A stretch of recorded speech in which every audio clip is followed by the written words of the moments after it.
kemudian juga ada kori kita. Bismillahirrahmanirrahim. Balagul ula bikamali kasyafat tuja bijamali hasunat jami'u hissali sallu alaihi wa ala alihi. A'udzu billahi minasyaitonir rajim. Bismillahirrahmanirrahim. Assalamualaikum warahmatullahi taala wabarakatuh. Waalaikumsalam. Wa syukru lillahi haqqa syukri. Salatan wa salaman daimaini mutalazimaini ila yaumi liqa'ih. Rabbi israh li sadri wa yassir li amri wa hlul 'uqdatam min lisani yafqahu qawli amma ba'd. Bang Ali sehat ya? Alhamdulillahirabbil alamin. Amin. Utangnya cepat lunas. Amin. Dan, Masya Allah jamaah Cahaya Hati Indonesia yang ada di rumah. Pembahasan kita menarik sekali. Ucapanmu menuntun perilaku anakmu nantinya, ya. Saya ingin katakan bahwa setiap anak itu punya potensi menjadi baik, tapi juga menjadi tidak baik. Itu mereka punya potensi. Nah, potensi itu harus terus digali, harus terus ditanamkan, dilatih, dan itu dari orang tuanya. Orang tua ayahnya baik, anaknya nggak bakalan baik. Tapi banyak juga kejadian, ayahnya tidak baik, ibunya baik, solihah. Pasti anaknya jadi baik. Kok masa bisa begitu, Bu? Nah, coba kita flashback. Kita lihat kisah di zaman Rasul dulu. Ada Nabi Nuh. Nabi Nuh itu baik sebagai ayah. Jadi Rasul, jadi Nabi. Umat yang lain semua patuh terhadap ajarannya. Tapi punya istri durhaka. Bukan istri solihah. Maka anaknya pun tidak baik. Kan'an. Ketika disuruh naik ke perahu itu, anaknya tidak mau, durhaka. Tapi ada yang istrinya baik, suaminya tidak baik, anaknya jadi nabi. Siapa itu, Bu? Nabi Ibrahim alaihi salam. Dia punya ayah namanya Azar. Nah, Azar ini pembuat patung berhala. Istrinya orang yang sangat baik, berbeda sekali dengan Azar ini. Ya, Masya Allah. Nah, karena istrinya baik, dia tidak baik, maka dia punya anak baik. Jadi ibu ini madrasatul ula. Perannya sangat penting. Makanya kalau lagi ngomel sama suami, ngomelnya yang bener. Oh, Bu, dengerin, Bu. Besokannya garong siapa katanya? Papa ya katanya. Akhirnya depan orang manggil ayahnya kucing garong. Nah, ini siapa nih? Pasti emaknya yang sering manggil nih. Masya Allah. Jadi pentingnya menjaga lisan. Anak sedang dikandung, dalam kandungan kita doakan dengan lisan yang baik. Lihat surat Al-Imran ayat 35 dan 36. Wa idh qalat imra'atu Imrana rabbi inni nadartu laka ma fi batni muharraran. Istri Imran mengandung, beliau berdoa kepada Allah, ya Allah, kalau misalkan anak ini lahir nanti aku akan bernazar. Aku akan bernazar dia jadi orang yang mengabdi di rumahmu ya Allah.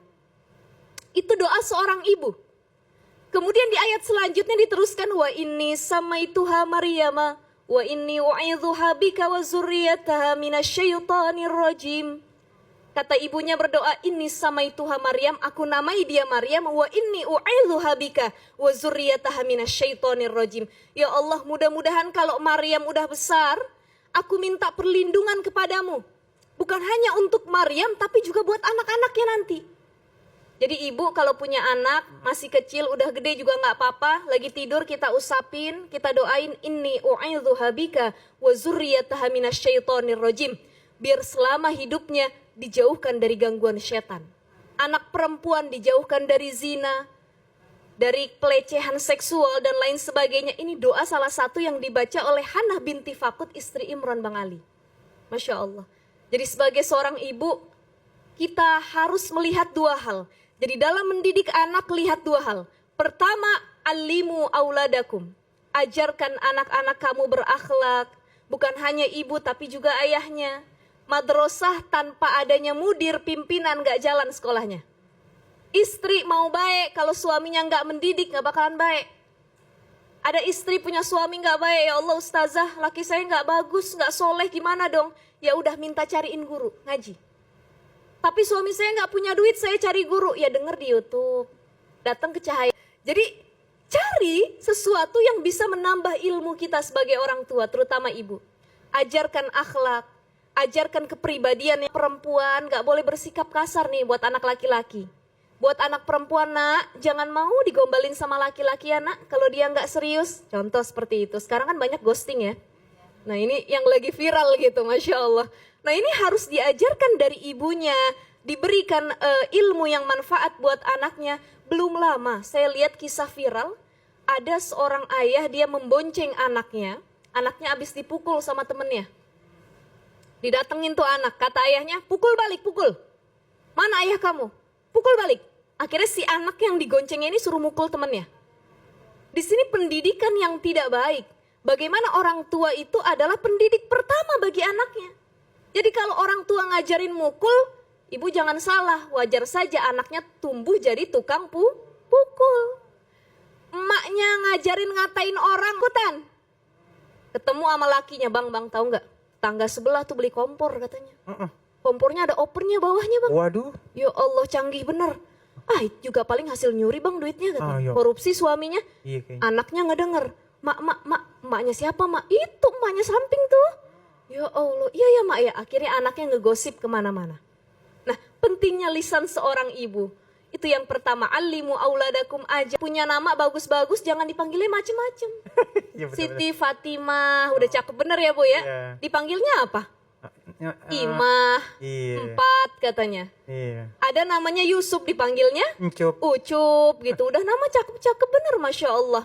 Jadi inilah salah satu doa dari seorang ibu kepada anaknya, Mas Fadli, Mas Ali.